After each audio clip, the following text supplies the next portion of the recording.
Assalamualaikum warahmatullahi wabarakatuh.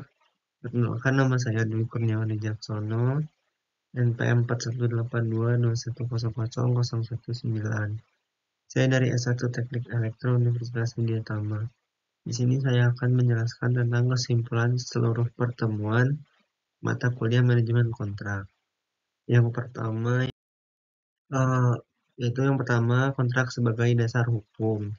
Kontrak adalah dokumen hukum yang menjadi pondasi dari semua bentuk kerjasama, khususnya dalam proyek berskala kecil hingga besar.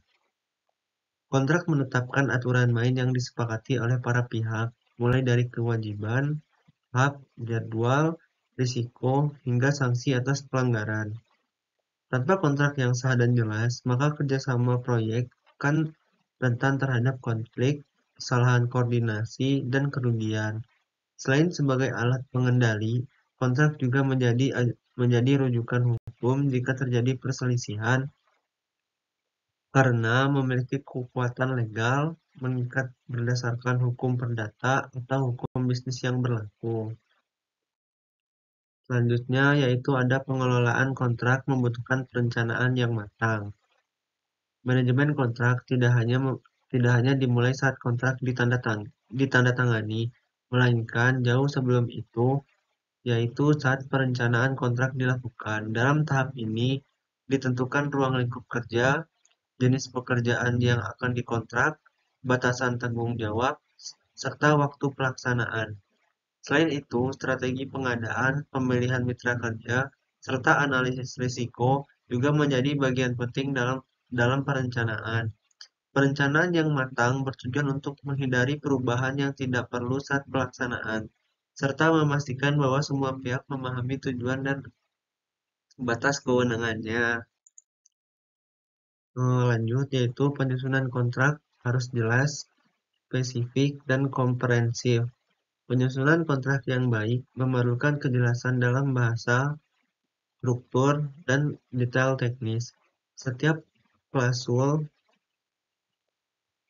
harus dirancang untuk menghindari tafsir ganda yang dapat merugikan salah satu pihak.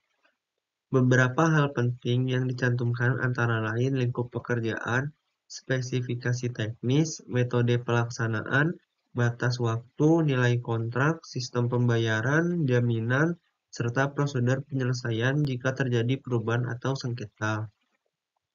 Kontrak yang disusun dengan cermat akan memberikan kepastian hukum dan operasional bagi semua pihak.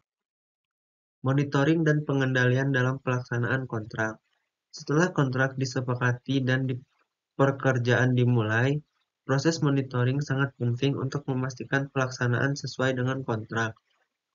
Monitoring mencakup pengawasan terhadap progres pekerjaan, kesesuaian dengan spesifikasi teknis, penggunaan anggaran, serta ketaatan terhadap jadwal. Dalam pelaksanaan, seringkali terjadi perubahan kondisi lapangan, keterlambatan, atau kendala teknis. Pengendalian dilakukan dengan membuat laporan kemajuan, progress report, melakukan inspeksi, serta berkoordinasi secara efektif antara pihak jika terdapat kondisi yang memerlukan penyesuaian kontrak seperti perpanjangan waktu atau revisi biaya, maka harus dituangkan dalam dokumen resmi seperti addendum. Lanjut, yaitu tentang penyelesaian konflik dan sengketa secara profesional.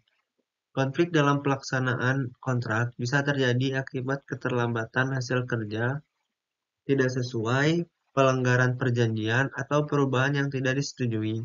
Untuk itu, kontrak harus mencantumkan prosedur penyelesaian sengketa yang dapat melalui beberapa tahapan, yaitu negosiasi langsung, mediasi dengan pihak ketiga atau pihak netral, arbitrase, penyelesaian oleh lembaga arbitrase, atau jalur hukum dalam kurung pengadilan. Setiap metode memiliki kelebihan dan kekurangan, dan pemilihannya bergantung pada tingkat masalah, biaya, urgensi penyelesaiannya. Penyelesaian sengketa yang profesional akan menjaga hubungan kerjasama tetap baik dan menghindari kerugian lebih lanjut. Selanjutnya yaitu tentang evaluasian dan dokumentasi akhir kontrak. Setelah semua kewajiban dalam kontrak selesai, proses penutupan kontrak dilakukan melalui serah terima pekerjaan dan penyusunan laporan akhir. Evaluasi mencakup penilaian terhadap kinerja pelaksana, ketetapan waktu, kualitas hasil, dan efektivitas kerjasama antara pihak. Semua dokumen terkait pelaksanaan kontrak, mulai dari kontrak awal, adendum, laporan kemajuan, hingga berita acara serah terima, harus terdokumentasi dengan rapi. Dokumentasi ini penting untuk keperluan audit, pertanggungjawaban, serta referensi bagi perbaikan sistem kontrak di proyek-proyek berikutnya. Mungkin cukup sekian ya buat kesimpulan di keseluruhan materi. Jika ada salah kata, saya ucapkan mohon maaf. Saya tutup presentasi ini dengan wassalamualaikum warahmatullahi wabarakatuh.